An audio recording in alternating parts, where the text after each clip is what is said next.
Vamos con el primer bloque de Voz Ciudadana con nuestros invitados, a quienes le damos la bienvenida. Silvia Arrac Ramos, fiscal provincial de la 44 Fiscalía Provincial Penal. Bienvenida, doctora. Y también el doctor Julio Rodríguez Delgado, abogado de la Universidad Pontificia Universidad Católica del Perú y máster en Sistema Penal y Problemas Sociales en la Universidad de Barcelona, en España, además de ser catedrático de la Universidad San Ignacio Loyola. Bienvenidos a ambos. Gracias, muy gentil por la invitación. Bueno, el tema sin duda que nos reúne el día de hoy aquí en Voz Ciudadana es sobre la eliminación de los beneficios penitenciarios a violadores y agresores. Un tema sin duda que ha dado que hablar durante muchos años porque la ciudadanía percibía que se era muy complaciente muchas veces con los agresores, con los violadores, y no se les condenaba o no se les da la pena pues más drástica. Empecemos, por favor, con la doctora. ¿Qué tal? Mucho gusto. Sí. Encantada. Sí, efectivamente, considero de que esta ley es muy positiva, toda vez que la que habla es fiscal provincial que ve reos en cárcel.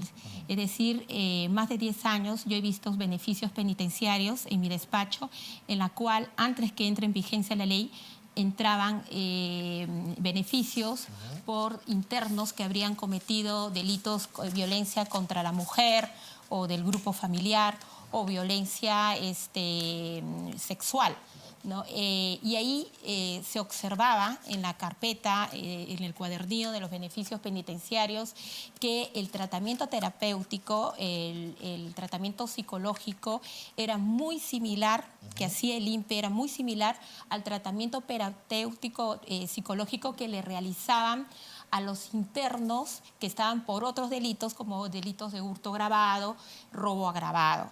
En sí, considero de que este tratamiento psicológico debía ser mucho más exhaustivo, progresivo, consecutivo y de más largo tiempo, porque aquí estamos hablando de una persona que tiene un perfil sexual no sana, ¿no? Entonces, acá lo que se tiene que haber hecho en un principio es hacer un tratamiento terapéutico de acuerdo al delito.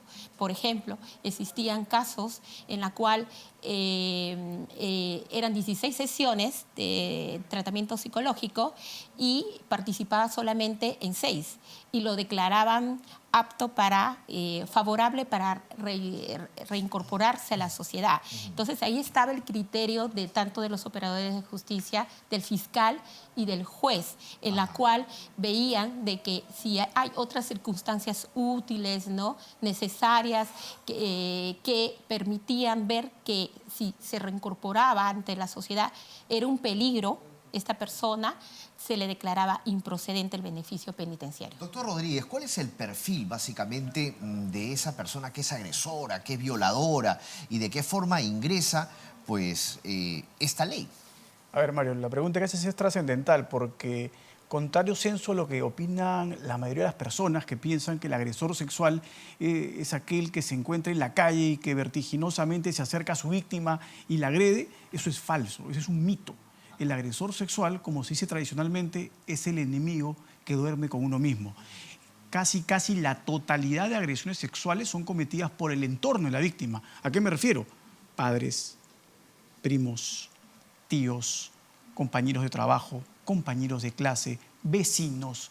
Ahí es donde está el agresor sexual. El agresor sexual es un extraño normalmente y por lo tanto se vuelve un delito tan complicado y tan complejo, y no solo la complicación está por quién es el agresor, sino porque adicionalmente la víctima muchas veces evita denunciarlo. Es el delito que tiene la llamada cifra oscura de criminalidad más alta. Es decir, muy pocos casos se denuncian. Los casos que conocemos representan simplemente la punta del iceberg, porque debajo hay una enorme cantidad de agresiones sexuales que ni siquiera pasan por el sistema de justicia penal. Y eso es lo más extraño, ¿no? ¿Por qué es que hay ese miedo a denunciar, por ejemplo, casos de violación, de agresión sexual, de violencia contra la mujer o violencia de género, ¿no? Considero que son varios factores. Uno es la dependencia económica, que el hombre es el que da el dinero para la manutención de la casa, también por temor, ¿no? Vergüenza. Vergüenza, pero considero que hoy en día está cambiando eso, porque se está viendo más casos que están saliendo inclusive en los medios de comunicación y que están denunciando los hechos, ¿no? Y hay que tomar en cuenta algo que considero que es importante, sobre todo para los operadores de justicia, que estas personas no es la primera vez que comete un delito de agresión, sino viendo los antecedentes o el récord. sistema CIAF, ya anteriormente han cometido agresiones con la misma persona, la víctima, o con otras víctimas que ha tenido anteriormente. Entonces ya el problema es de la persona agresora, ¿no?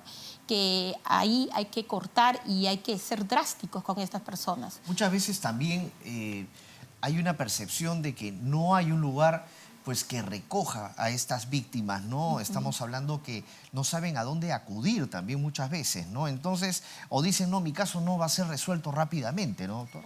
A ver, sí, eso es lamentable porque no somos en general un país que tenga mecanismos de tutela de víctimas.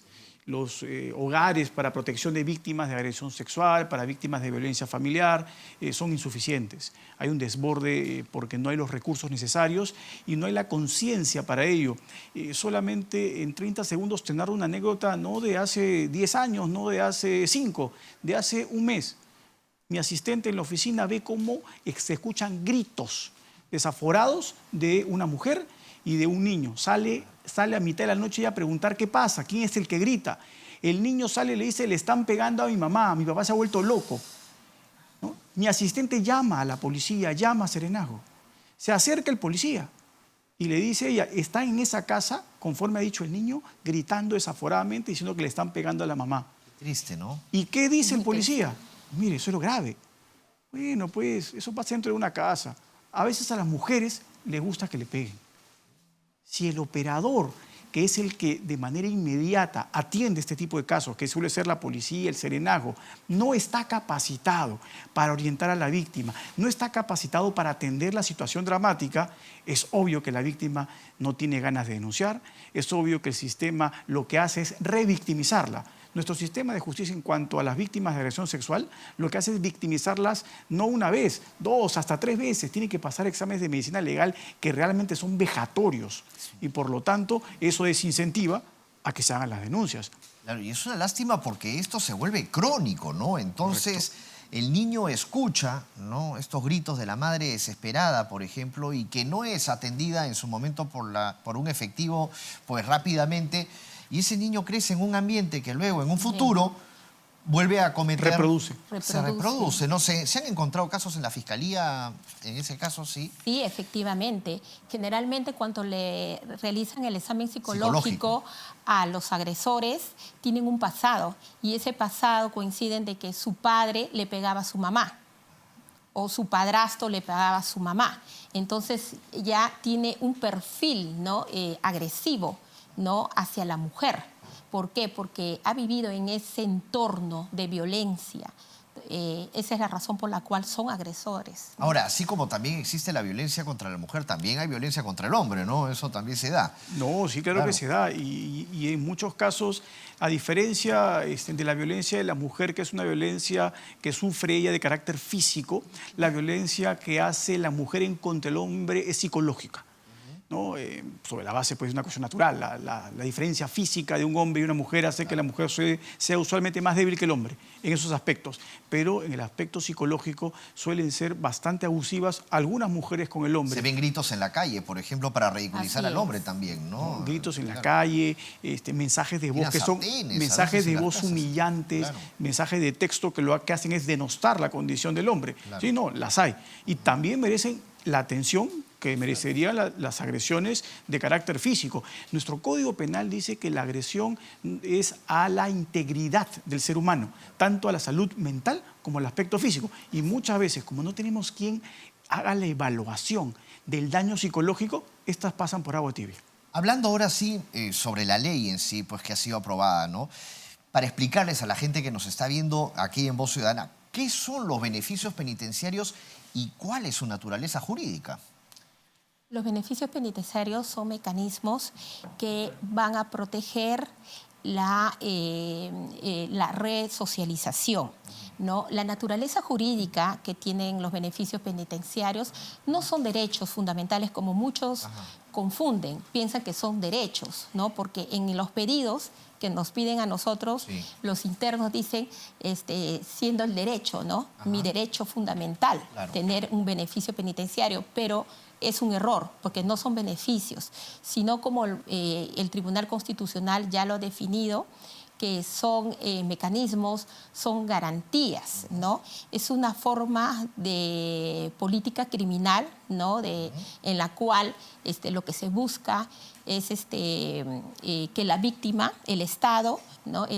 Ante la víctima, ante el agresor, perdón, se acoja a estos beneficios penitenciarios cumpliendo una serie de requisitos para que salgan libres. Ahora, doctor, yendo a los requisitos, por ejemplo, que señala el Código de Ejecución Penal, ¿qué otros criterios se podrían aplicar o se deberían de valorar para conceder o no, por ejemplo, un beneficio penitenciario a una u otra persona pues, que se encuentra en la cárcel, ¿no? O sea, estamos hablando de semilibertad o liberación condicional. Sí. A ver, Mario, lo triste es que el requisito trascendental y el más importante en cualquier otro país del mundo es la evaluación de la progresión del interno en cuanto al tratamiento penitenciario. Y el tratamiento penitenciario se convierte en el eje fundamental. Lamentablemente en el Perú el tratamiento penitenciario existe solo en el papel. Pensemos en penales como Lurigancho, en donde tiene casi 10.000 internos. Solamente hay 2 psicólogos. Es absolutamente imposible que un psicólogo pueda evaluar a 5.000 internos y el otro psicólogo a los 5.000 restantes. Es imposible. Entonces, ¿en qué se convierte el tratamiento? En un papel, en un formato que llenan para cumplir simplemente la formalidad. Lo más importante es el tratamiento y eso es lo que puede a futuro ser nuestro medidor de la efectividad que tiene el tratamiento penitenciario. En España, por ejemplo, el debate ha sido muy intenso. En España, a diferencia del Perú, por ejemplo, se le ha reconocido que no es un beneficio, que es un derecho del interno, pero que es un derecho que para el interno va aparejado de obligaciones. El interno tiene que asumir el tratamiento penitenciario de forma responsable. Tiene que portarse bien. Tiene que cumplir las reglas. Así claro. es. Y tiene que someterse a las terapias psicológicas, que para el caso de los agresores sexuales son especialísimas. Pero a pesar de eso, Mario, mira que en la práctica puede llegar el escenario en donde el interno no quiere el tratamiento. En España hubo un famoso caso. No le interesa su vida. No, mira, el caso es extraordinario, otra vez 20 segundos. El famoso violador del Eixample en Barcelona, un sujeto que violó a más de una decena de mujeres. Se hizo conocido el caso, fue interno, le aplicaron la pena máxima por agresión sexual, si mal no me traiciona, fueron de 12 años de privación de libertad, y este interno, pronto a salir, fue entrevistado por un medio. Caso famoso, emblemático. Oiga, usted no ha redimido pena. ¿Usted no ha trabajado ni ha estudiado en el penal? No. ¿Usted ha cumplido el íntegro de la pena? Sí. No he pedido ningún tipo de derecho penitenciario. Ajá. ¿Y por qué? Porque no lo creía necesario. ¿Y ahora que usted salga, va a volver a cometer los mismos actos? Sí, tal vez. Bueno, y ahí pues el tema pasaba ya por lo psiquiátrico, ¿no? No, ya de todas maneras. Una patología. Y es que eso es lo que hay que quedar en claro. Si mi agresor es de mi entorno, hay un rasgo psicopático de todas maneras en el agresor. De hecho que sí. Y el beneficio, en el caso peruano, que se convierte solo en el papel, evidentemente no puede atacar esos problemas. Muchas gracias, Sí, para finalizar, porque el tiempo es muy corto. Quería agregar a lo dicho por el doctor que según el Código de Ejecución Penales también dice que los operadores de justicia también pueden agregar otros factores, tomar en cuenta parte de lo establecido taxativamente en el Código de Ejecución, otros factores. Por ejemplo, en el caso cuando a mí me llega un beneficio penitenciario, yo veo que el interno, por ejemplo, ha redimido o ha trabajado solamente 2 meses durante los 5 años que ha estado internado, ¿no? Y a pesar de ello, le declaran favorable todo el tratamiento psicológico, social, jurídico. Entonces, para mí, ese es un indicador que esta persona, al salir del centro penitenciario, no va a trabajar, no va a estudiar. Entonces, es un criterio que el operador de justicia tiene para pedir una improcedencia, ¿no? Siendo uno de esos de los puntos, ¿no? Señores, muchas gracias por la invitación. Realmente el tiempo pues ha pasado Muchas volando. gracias. ¿No? Vamos a estarlos invitando más adelante también para tratar otros temas que tienen que ver con leyes que son importantes, ¿no? Con modificaciones que pues se tienen que cumplir sin duda, ¿no? ¿Qué les parece, bueno, para finalizar esta ley, esta modificatoria? Bueno, la ley es coherente con Sí. lo que ya existía en el ámbito de la normatividad interna. La ley lo que está haciendo es reconocer que es necesario que si yo le puedo rechazar, por ejemplo, el grillete electrónico a una persona por agresión sexual, era contradictorio que le permita dar un beneficio penitenciario. O sea, esa contradicción la ley corrige y por ende yo creo que hay coherencia sistemática, que es lo que se necesita para que el operador jurídico la aplique como se debe.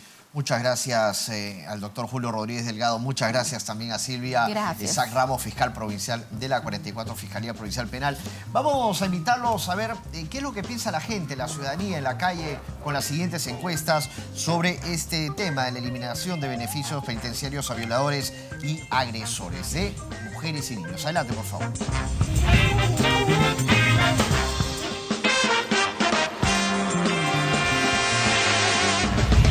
¿Qué opina usted que ahora se ha eliminado los beneficios penitenciarios a violadores y agresores?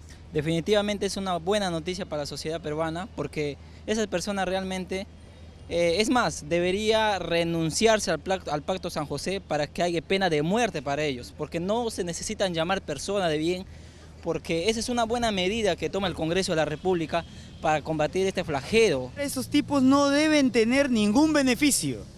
Pienso más bien de que se debería consolidar un proceso de justicia más severa, porque eso es lo que está faltando. Yo creo que está bien porque hacen que ellos estén como que más tiempo por lo que ha hecho. Crear espacios de que trabajen, pero para mantener aquellos casas hogares donde están estos niños muchas veces que han sido abandonados y violados para poder reparar en algo el tratamiento psicológico y el desarrollo personal de ellos. Y es más, deberían mandarle a ellos al penal de donde hace bastante frío, es el penal de Chayapalca, creo, ¿no? Ahí deberían mandarle a ellos y no tener tantos privilegios. Me parece muy bien porque son personas enfermas que deberían recibir un tratamiento psicológico y tendrían que tener un cuidado bastante especial, ¿no? Y beneficios no les deberían dar definitivamente. ¿Qué penas considera que deberían tener los violadores? Cadena perpetua deberían darles. Por lo menos 35 años. Que se dé la pena de muerte, porque definitivamente ese tipo de personas no ayudan al progreso, no ayudan al desarrollo de la sociedad.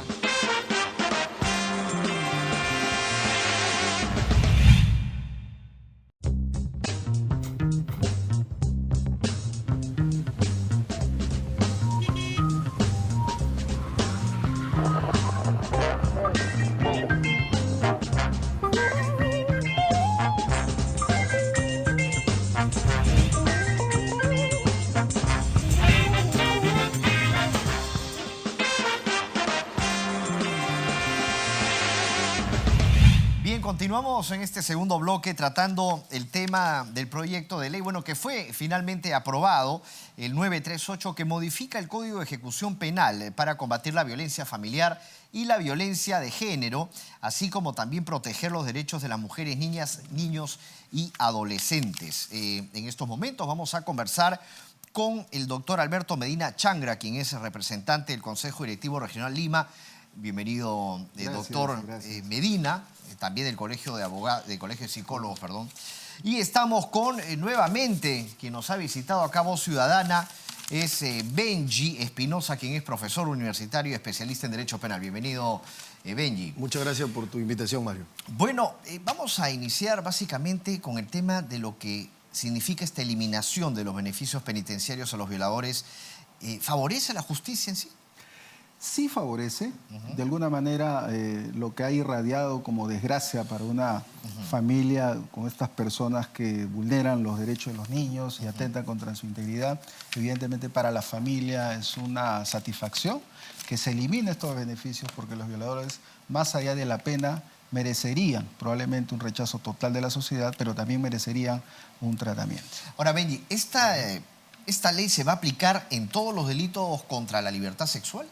Mira, Sí. en realidad, Mario, se trata de una reforma importante y acertada que se va a orientar concretamente al caso de la violación contra los menores de edad.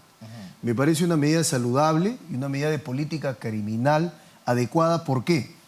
Algunos podrán decir, desde el sector de la doctrina, que no hay que vulnerar los derechos de quien ha sido condenado, porque existe el principio de resocialización y los beneficios penitenciarios, como la redención de pena por trabajo y educación, son derechos. Pero en realidad ya el Tribunal Constitucional ha establecido que no se trata de derechos fundamentales, sino de garantías e incentivos que otorga el Estado. Y bajo esa premisa pueden ser limitados para determinados delitos que son graves, como es el caso de violación. ¿Cómo se puede quizás distinguir o cómo se puede identificar a un presunto violador?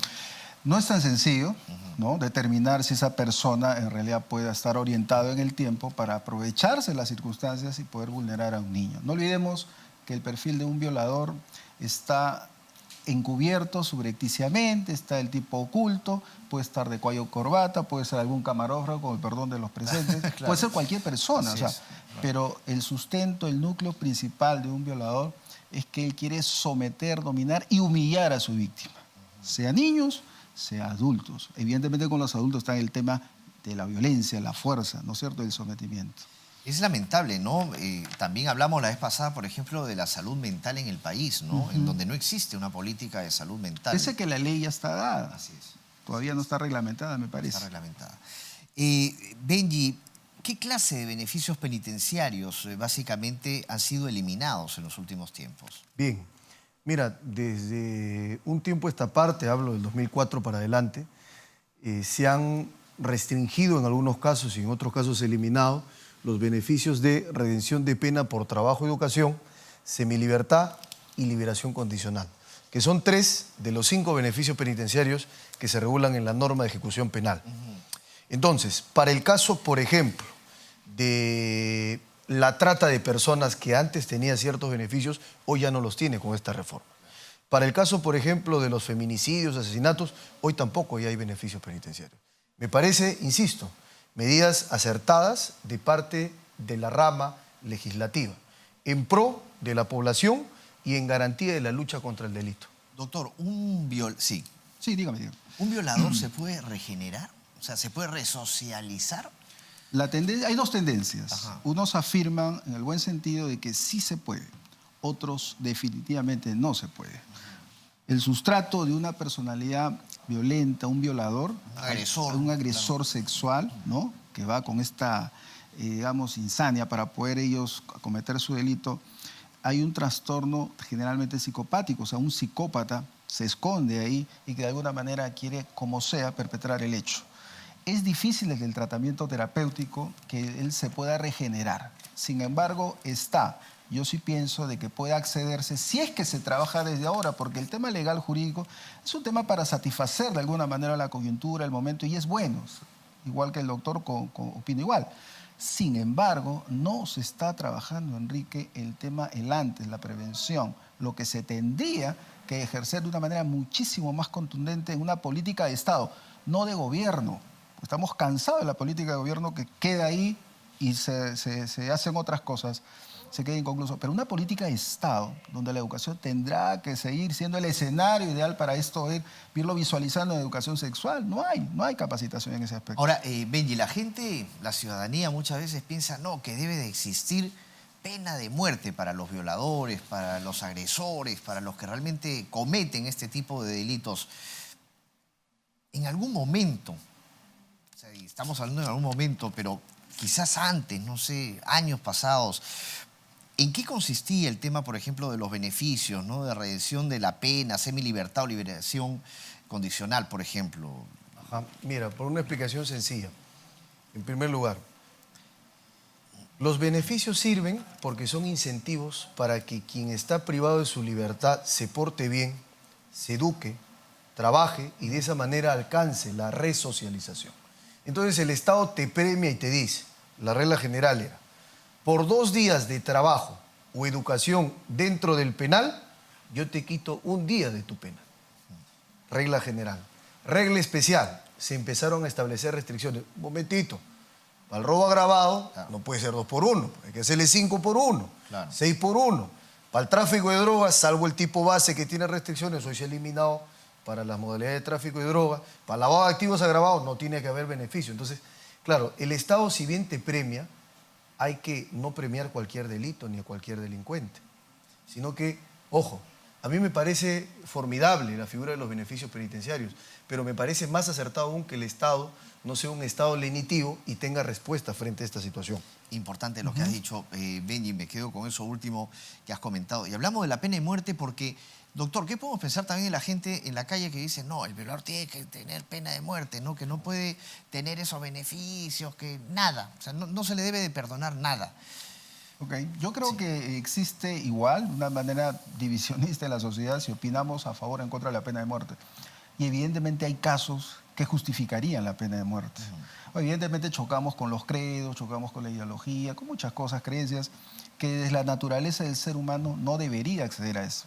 Pero el mundo ha cambiado, la sociedad sigue cambiando, el hombre ha cambiado y los males siguen haciendo muchísimo más daño que antes. Por lo tanto, de acuerdo a la característica, a la coyuntura, a la connotación social que despiertan las violaciones, que es a diario, probablemente se justificaría la pena de muerte. Pero en el fondo, insisto, todavía es un pueblo que no está preparado para decidir tal magnitud, ¿no? Sí. Mario, sobre eso, sí, justamente es un tema bien interesante. Mira, jurídicamente, aun cuando sea el sentir de la población, no se puede aplicar pena de muerte para violadores. El artículo 140 de la Constitución reserva la aplicación estricta de la pena de muerte para 2 delitos: terrorismo y espionaje en caso de guerra exterior. No se puede otro delito por una razón, porque el Perú está suscrito al Pacto de San José, Convención Americana sobre Derechos Humanos, desde el 14 de julio de 1978, y establece ese tratado en el artículo 4 de la Convención que no se puede ampliar el catálogo de delitos. Por tanto, el Perú, por más que quiera, no puede hacerlo. No por leyes internas, por mandatos de un tratado internacional que hay que cumplir. Entonces a los agresores, en este caso, y violadores, habría que hacerlos sufrir. Y por eso el mecanismo está muy bien. Elimínale el beneficio penitenciario porque no lo puedes matar. Exactamente, exactamente. De alguna manera esto ha sido ya contemplado anteriormente, ¿no? Unos quieren renunciar al Pacto de San José para poder ejercer justamente lo que dice el doctor. Pero yo voy más al otro lado, al lado de lo que el tema humano genera. Estas muertes que ocurren a un niño que lo violan, tú le vas a preguntar a un padre cuál es la condición de entendimiento para que este hecho en verdad tú lo puedas, digamos, digerir de una manera racional. ¿Qué le decimos a la familia? Entonces existe la impotencia, la frustración, con un sistema de justicia que todo el mundo sabe cómo opera en el país. Y estos son casos casi a diarios, ¿no? Sino que muy pocos se conocen, son algunos los que se conocen en la prensa, pero hay muchos que toman también el toro por las astas, ¿no? Y la sartén por el mango. Y cuidado, ¿no? Que hay muchos padres, y por experiencia en muchos casos que se ha visto, que se coluden con el agresor bajo un dinero para que quede ahí el asunto. Eso también sí es terrible. También está eso. Entonces, estamos hablando de un serio problema. Eso se penaliza. Por supuesto. De hecho, interviene como la figura del partícipe en el delito. Interviene, podría ser autor de un encubrimiento, que es un delito contra la administración de justicia. Y socialmente es lo peor que puede hacer un padre que debe cuidar al hijo, que le pone precio al silencio y al dolor del hijo. De verdad que no tiene ninguna eso no tiene perdón, pues, ¿no? Eso no tiene perdón de Dios, no tiene perdón de nadie. Eres tan igual o peor. Claro, no, eso es un animal. Así es. Es la verdad, hay que decir las cosas como son. Ahora, ¿cómo prevenir realmente, doctor? ¿Por dónde se puede empezar? ¿Se está trabajando para que no existan más casos de agresiones, de violaciones? Se está trabajando asistiendo a la problemática, pero no previniendo la problemática. Y en la prevención es un campo tan grande que debería esto ser articulado con toda la sociedad civil. Sin embargo, insisto, no hay una política de Estado, de continuidad, que vaya directamente al punto, ¿no? Porque la violación sexual, la agresión sexual, es una consecuencia de una deformación de una serie de cosas. Claro. De la persona, del agresor, de la vulnerabilidad de la niña, del niño, de una familia disfuncional, ¿no? Que entra al terreno del desconcierto, de la falta de oportunidades, de la pobreza. Son muchos aspectos que están condicionando la aparición de estos hechos. Mucho depende del entorno también, ¿no? En el que se mueve un niño, ¿no? Sí. Y los padres, ¿cómo están detrás? También observando, vigilando, es importante, ¿no? La presencia de papá y mamá, sí, ¿no? Celebramos el Día del Padre, un saludo, bueno, a tus televidentes, pero hoy día la consagración del rol paterno debe ser alimentado diariamente. Hoy día el padre es irreemplazable en todos sus aspectos y hay que valorarlo como tal. Entonces, papá y mamá, en esta alternancia de roles hoy día que la familia tiene que tener los ojos bien abiertos, vigilantes, tienen que estar sujetos hasta en la elección del profesor, del tutor, tiene que estar ahí, atento, ¿no? Porque sabemos, mi estimado amigo, que lamentablemente en el colegio. Y todo ha cambiado, así como han cambiado muchas cosas, han cambiado también en el mundo y las cosas muchas veces están al revés. Benji, conclusiones. Conclusiones. Primero, me parece una medida acertada. Segundo, es jurídicamente viable. Tercero, no se puede aplicar pena de muerte, por tanto está bien que el Estado en ejercicio de su política criminal elimine beneficios que son gracias del Estado al ciudadano y no derechos del ciudadano para reclamar al Estado. Doctor. El Colegio de Psicólogos celebra, en verdad, este beneficio que ayuda a la justicia, ¿no? Esperemos que la sociedad reflexione, que la educación y los políticos que hoy día le toca la enorme tarea de preparar la educación a un mejor futuro, tengan en cuenta al niño, tengan en cuenta, por favor, a la niñez, tengan en cuenta a la familia. No existe, doctor, no existe derecho de familia institucional solamente a las personas que conllevan justamente al derecho de la familia, pero no existe la institución familiar como derecho. O sea, ¿qué derecho tiene un fulano que ingresa como quiere, irrumpe, y después con los beneficios que hasta hace poco estaban, ¿no es cierto? No pasaba nada o salían antes de tiempo y burlándose de la víctima? Aquí, en el Ministerio de la Mujer, donde he trabajado durante años, se decía, el violador está al frente, el agresor que ha sido identificado, procesado, al frente, barriendo la cuadra de su casa. Y la víctima al frente. Sí, no, es una cosa impresionante. Es inaudito, el colegio, para terminar, el Colegio de Psicólogos tiene muy clara la idea e invitamos a la sociedad a que confíe en sus instituciones, que es la verdad lo que tenemos que decir. Muchas gracias a Alberto Medina Changra, doctor psicólogo, representante del Consejo Directivo Regional de Lima, y a Benji Espinosa Ramos, quien es profesor de Derecho Penal y Procesal Penal en la Universidad de San Martín de Porres y en el Centro de Estudios Continuos de la Universidad Católica del Perú. Muchas gracias por haber venido. De esta manera terminamos el programa. A los padres atentos con los niños, con el entorno en donde están, con quiénes paran, quiénes son sus profesores, quiénes son sus tutores. Es muy importante también pues estar pendientes y atentos, y también a las mujeres hacerse respetar y denunciar cualquier tipo de violencia física, y también a los hombres. Hay hombres que psicológicamente también son maltratados, ellos también necesitan el apoyo y la ayuda correspondiente y una política de salud mental del Estado que se hace primordial.